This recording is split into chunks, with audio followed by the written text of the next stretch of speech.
lakini sio nini maomo, sio wamoja. Kwa hiyo neno la Mungu ukiwa vizuri kiroho, utakuwa utafanya uwe na mahusiano na watu na jamii kwa ujumla. Lakini pia ukiwa na afya nzuri ya kiroho, maana yake imani yako vizuri, utakuwa na amani na furaha. Hebu tusomee Wafilipi 4 na mstari wa 4. Wafilipi 4:4.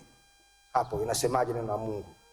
Unaona hapo kwamba inatufanya tuwe na amani na furaha. Wafilipi 4:4 inasemaje? Wafilipi 4:4 inasema, naam, furahini katika Bwana siku zote. Tena nasema furahini. Sawa sawa. Furahini katika Bwana ni siku ngapi?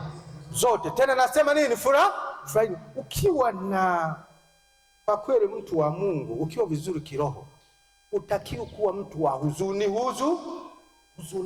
tu, wewe mnyonge. Huo sio Ukristo. Ukristo ni kuwa na furaha. Una imani Yesu yupo, anakulinda, anakutunza. Hata ukifa bado nafasi ya kwenda wapi baadaye, atakuja kukufufua uende wapi? Mbingu. Sasa shida iko wapi? Unakaa na huzuni, unataka kufanya Ukristo ni wa kukaa mnyonge tu mbele za watu. Unajifanya wewe ndio watu Ukristo, kwamba ni watu wa shida. Sio hivyo. Ukristo sio kujifanya mtu wa shida. Kristo ni kuwa mtu wa furaha, mtu wa kujiamini. Kwa sababu unajua mtetezi wako yu hai, yuko vizuri sana.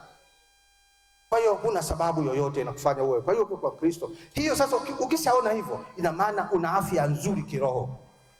Lakini inatufanya tuishi leo na kusahau yaliyopita.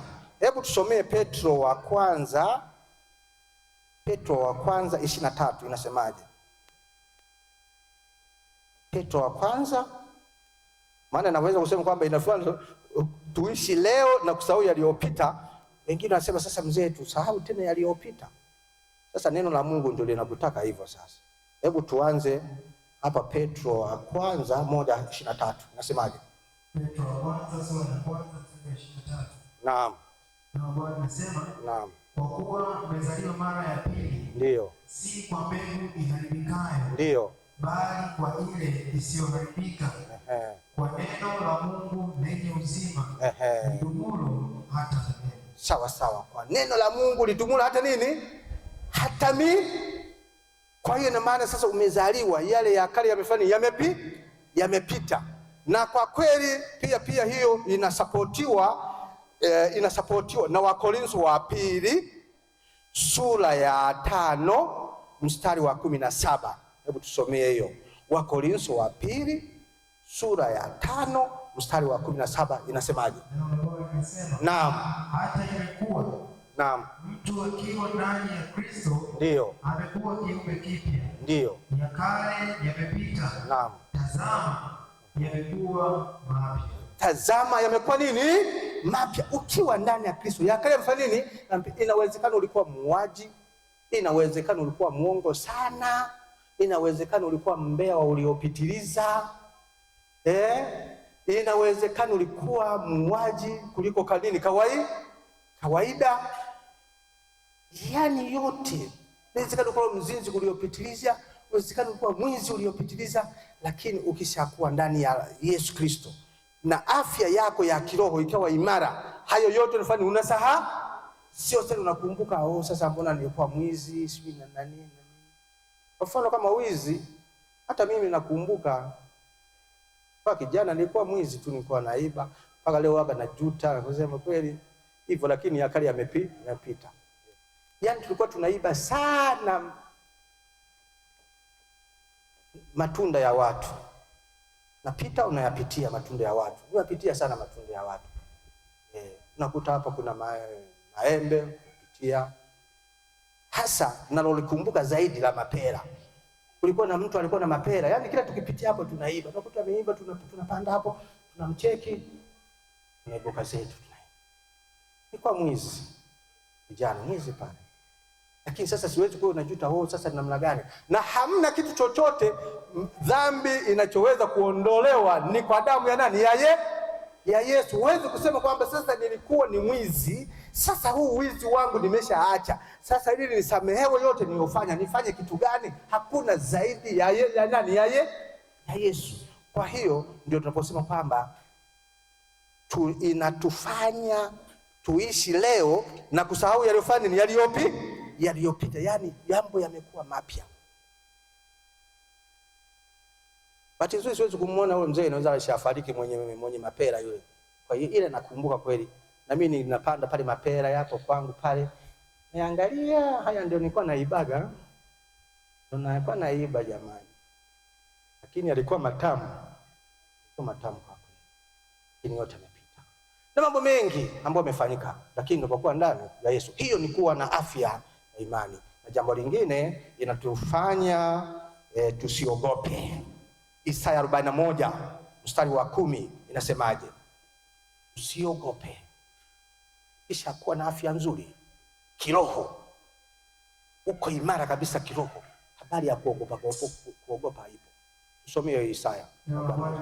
Ndio. Usiogope. Naam. Kwa maana mimi ni pamoja nawe. Ndio. Usifadhaike. Kwa maana mimi ni Mungu wako. Sawa. Nitakutia nguvu. Naam. Nitakusaidia. Naam. Nitakushika kwa mkono wa kuume wa haki yangu. Sawa. Unaona maneno yote hapo. Usiogope, nitakuwa pamoja nawe. Nitakutia nguvu hata pale ambapo ulikuwa umeishiwa. Maana kuna wengine akikupata unakuwa mnyonge, nguvu zinakuisha, unanyong'onyea kama unataka kukamliwa. Lakini anakuambia usiogope, nitakutia nguvu. Kwa hiyo katika hali hiyo, kama imani yako iko kiroho, huwezi kuogopa. Utamuomba nani? Utamuomba Mungu. Katika changamoto utakazopitia, unapoona kwamba nisiogope katika hili, nitamuomba Mungu. Huo ndio Kristo. Ukiwa unaogopa, nafikiri kuna fungu jingine linasema kabisa, waoga hawaendi wapi? Hawaendi wapi? Mbinguni. Waoga hawaendi mbinguni. Yani hapa hilo likamate vizuri. Nafikiri liko kati Ufunuo mahali fulani. Waoga hawaendi mbinguni. Kwa hiyo ina maana wewe ukishakuwa katika Kristo na ukawa na afya nzuri ya kiroho, uoga uishe katika jambo lolote. Usimame imara, hakuna cha oga. Mungu mwenyewe atakuwa pamoja nawe, atakutia nguvu na kadhalika. Kwa sababu hata katika changamoto ukifa, Mungu hiyo ndio kukutia nguvu, ni kukufufua mara ya ngapi? Ya pili. Huko ni kukutia nguvu, kwa sababu kufa mojawapo ni kukosa nguvu. Kwa sisi wanasayansi mpaka sasa hivi tunapofanya utafiti, tunaona moja ya kitu ambacho kiko kwenye kifo, kuna kitu inaitwa kwenye seli na kitu inaitwa mitochondria. Hiyo tunahisi kwamba ndio pale kuna ile switch ya kifo iko pale, ile program pale, ila namna ya kuibonyeza ndio hatujagundua. Na hiyo ndio inahusu na nguvu, hiyo ndio ameiweka Mungu, ila tunahisi kwamba iko hapo, kwa sababu hakuna anayekufa bado ana nguvu. Ukishataka kufa unanyong'onyea, baadaye tunajaribu kuinua mkono, hakuna. Jaribu kuinua, tunaanza kugusa, hamna. Umekata moto, nguvu haipo. Sasa yeye anasema atakutia nguvu, ina maana atakurudisha uhai katika kufuga mara ya pili. Kwa hiyo nguvu unakuwa umekosa. Kwa hiyo tunaweza kuona kwamba tusiogope, yeye mwenyewe atatutia nguvu, atatushika kwa mkono wake. Na pia anasema kwamba faida nyingine ya kuwa na imara, inatufanya tuwe na hatima yetu ya baadaye. Hasa tuwe na hatima ya nini? Ya baadaye. Ukiwa na imani yako ina afya nzuri, unakuwa kweli una uhakika wa maisha ya baadaye, ambayo tunaweza kuiona katika Ufunuo 21 na mstari wa 3 pale na kuendelea. Ufunuo 21 inasemaje? Neno la Bwana linasemaje? 21 mstari wa 3 na 4 hapo.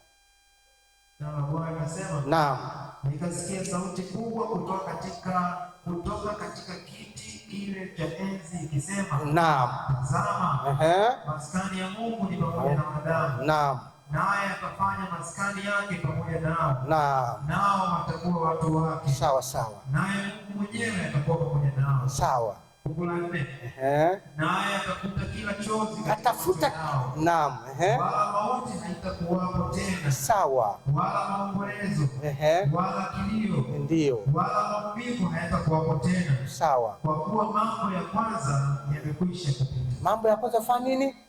Yamekwisha kupita. Kwa hiyo tunaona kwamba maskani yetu yatakuwa pamoja na nani? Na Mungu. Kwa hiyo sasa unaona kwamba sisi kumbe una imani ya maisha nini? Ya baadaye.